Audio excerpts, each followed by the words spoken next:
Туғандар, кейбір билбегендер Кыргыз түпкүлүгүндө шаман болгон, дагы бирдеке болгон, теңирчи болгон дегендер бул таптакыр туура эмес.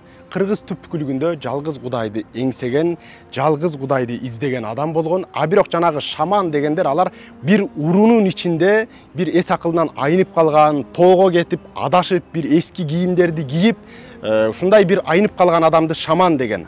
Жалпылай кыргыздар даанышман, ой жүгүрткөн жана ошондой эле жалгыз Кудайды издеген адамдар болгон. А бирок мына ошол жалгыз Кудайды издеген жолунда кээ бир ырым-жырымды жасаган, ал ошол учурга гана таандык.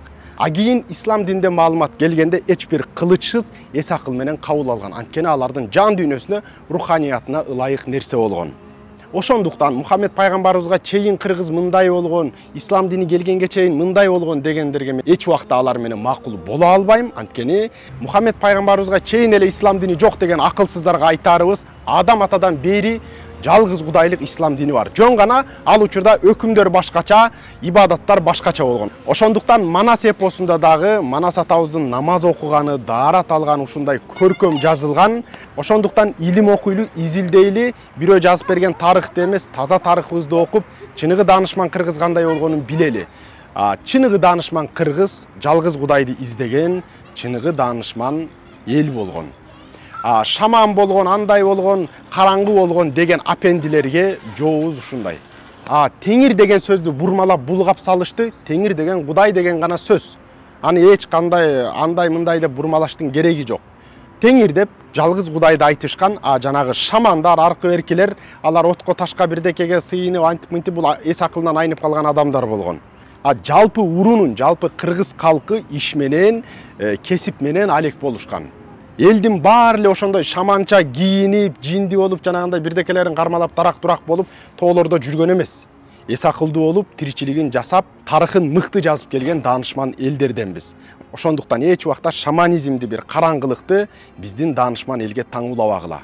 Элибиз эс акылдуу жалгыз Кудайды издеген, жана ошондой эле ошонун гана ичинде кээ бир ырым-жырымды жасашкан. Жалгыз Кудайдын ыраазычылыгын табыш үчүн.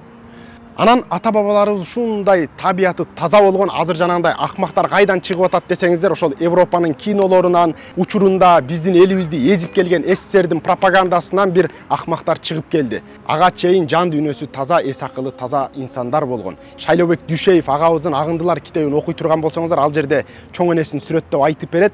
Куран окуп, балдарына, күйөөсүнө багыштап, анын ичинде эле Сталин менен Борошовко да багыштаган. Неге дегенде аларды капыр же ушундай бир жаман адам деп билген эмес. Адамдык сапаты бар деп аларга да Куран окуп багыштаган экен. Бул ушундай бир тазалыктын белгиси. Түшүнбөгөндөр башка нерсеге бурат, андай эмес.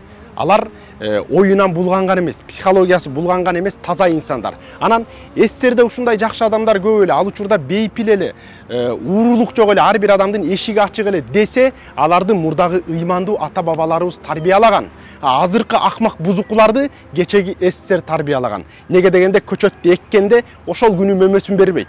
Убакыт өтүп барып, анан мөмөсүн берет.